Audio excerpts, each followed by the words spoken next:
এগুলো কোনো গাল গল্প নয়, কোনো কেচ্ছা কাহিনী নয়, এগুলো কিন্তু ইসরায়েলি রিওয়ায়াতও নয়, সহিহ হাদিস। এগুলো নবী সাল্লাল্লাহু আলাইহি ওয়াসাল্লাম হাদিসগুলো বলেছেন। এক সরিষা দানা পরিমাণ মিথ্যা নাই এখানে। এখান থেকে বলতে যাচ্ছিলাম, দোয়া কবুলের অন্যতম একটা উপায় হচ্ছে আপনি কোনো ভালো কাজ করেন গোপনে, যেটা আল্লাহ ছাড়া কেউ জানে না, ওর ওসিলা করে আপনি আল্লাহর কাছে যান, দোয়া কবুল হবে ইনশাআল্লাহ। আরেকটা অপশন হচ্ছে আল্লাহ পাকের যে নাম এবং সিফতগুলো আছে এগুলোকে ওসিলা করে দোয়া করা।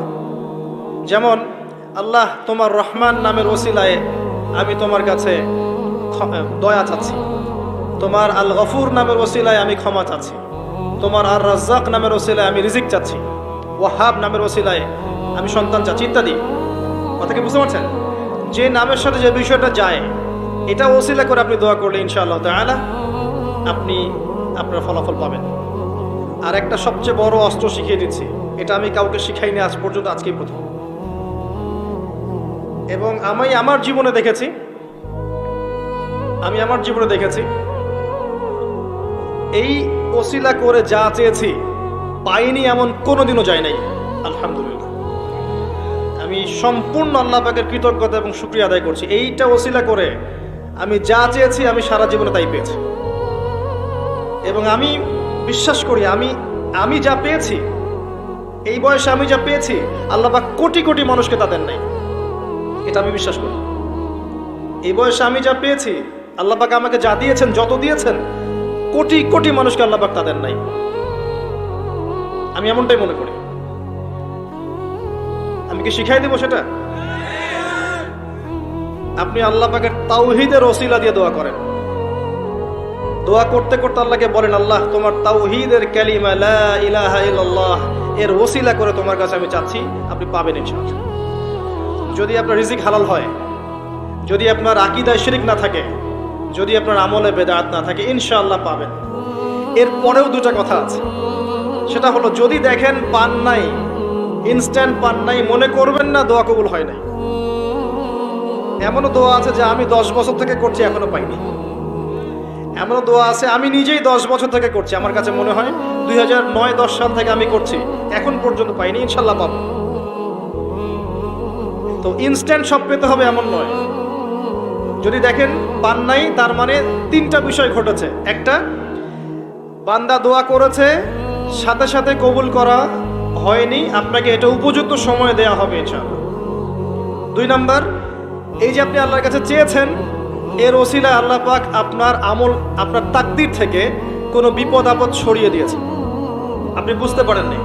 আপনি দোয়া করেছেন, হয়তো মনে হচ্ছে আপনি পান নাই, কিন্তু এর ওসিলায় আল্লাহ পাক আপনার তাকদীর থেকে কোনো বিপদকে মিটিয়ে দিয়েছেন, আপনি বুঝতে পারেননি।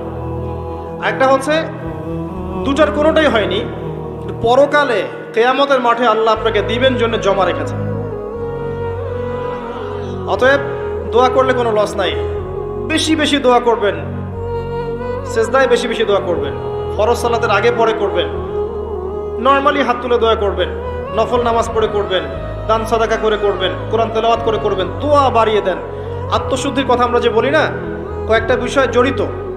বেশি বেশি কোরআন তেলাওয়াত করলে আত্মশুদ্ধি হয়, বেশি বেশি জিকির করলে আত্মশুদ্ধি হয়, আল্লাহওয়ালা মানুষের সহবতে গিয়ে পড়ে থাকলে আত্মশুদ্ধি হয়, বেশি বেশি দোয়া করলে আত্মশুদ্ধি হয়, বেশি বেশি পরকালের কথা ফিকির করলে আত্মশুদ্ধি হয়। এগুলোর খুব বেশি প্রয়োজন। আত্মশুদ্ধি না থাকলে আমরা আগামীতে পথ চলতে পারবো না। একটা বাতি থেকেই বাতি জ্বলবে ইনশাআল্লাহ। আপনি নিজেকে ছোট মনে করেন না, তুচ্ছ মনে করেন না। একটা বাতি থেকেই 1000টা বাতি জ্বলবে ইনশাআল্লাহ। আগে নিজে ঠিক হন, তারপরে কু আনফুসাকুম ওয়া আহলিকুম নারা, নিজে জাহান্নামের আগুন থেকে বাঁচো, পরিবারবর্গকে বাঁচাও। পরিবারকে বাঁচান ভাই। পরিবার খুব কঠিন জিনিস, কারণ পরিবার কথা শুনতে চায় না। হ্যাঁ, দেখবেন মানুষ কথা শুনবে, পরিবারের লোক কথা শোনে না, এমন হবে। ওইখানে আপনাকে সবর করতে হবে। যদি দেখেন যে শেষমেশ দাওয়াত দিতে দিতে বুঝাতে আর কথা শোনেই না, আপনি আলাদা হয়ে যান, তাও কথা বুঝতে পারেন নাই, আসহাবুল কাহাফের মতো হয়ে যান, তারপরে আপোষ করেন না অন্যায়ের সাথে। কারণ এই ফিতনাগুলো আপনাকে আল্লাহর পথে চলতে দিবে না, বাধা দিবে, সারাদিন দুনিয়ার ফিতনায় ব্যস্ত রাখবে আপনাকে। এর আগে সূরা আল ইমরানের 102 নম্বর আয়াত আছে, ইয়া আইয়ুহাল্লাযীনা আমানু ইত্তাকুল্লাহ, আল্লাহকে ভয় করো, হাক্কা তুকাতিহ, ভয় করার মতো ভয় করো, ওয়ালা তামুতুন্না ইল্লা ওয়া আনতুম মুসলিমুন, পরিপূর্ণ মুসলিম না হয়ে মৃত্যুবরণ করো না। কিভাবে পরিপূর্ণ মুসলিম হবে? ইয ক্বালা লাহু রাব্বুহু আসলিম ক্বালা আসলামতু লিরাব্বিল আলামিন, ইব্রাহিম আলাইহিস সালাম যখনই আল্লাহর কোনো বিধান চলে আসবে, হুকুম চলে আসবে, সাথে সাথে আত্মসমর্পণ, এর নাম মুসলিম। বলবে না যুক্তি কি, দর্শন কি, বিজ্ঞান কি, জিজ্ঞেস করবে না, সে আত্মসমর্পণ করবে, এর নাম মুসলিম। প্রত্যেকটার পিছনে যুক্তি, বিজ্ঞান, দর্শন থাকবে ঠিকই, কিন্তু আপনার বুঝে নাও আসতে পারে, আপনার বুঝে নাও আসতে পারে। বুঝে না আসলে এর মানে এই নয় যে ওর মধ্যে কোনো বিজ্ঞান নাই, কোনো দর্শন নাই, কিছু নেই। ইব্রাহিম আলাইহিস সালামকে বলা হয়েছে সন্তানকে জবাই করো, জিজ্ঞেস করেননি এটা তো আনসাইন্টিফিক, কেন করব, যুক্তি কি, জিজ্ঞেস করেছেন? স্ত্রীকে রেখে আসো, বাচ্চাকে রেখে আসো, জিজ্ঞেস করেছেন? জনমানসূন্য জায়গায় আল্লাহ কি করব, কেন রেখে আসবো? ইসলাম এর নাম, ইসলাম এর নাম, এর নাম নয় এই সেজদা করো, সেজদা করো আদমকে, সে বলছে খলাকতানি মিন নার খলাকতাহু মিন তিন, এর নাম ইসলাম নয়। কথা কি বুঝতে পারছেন?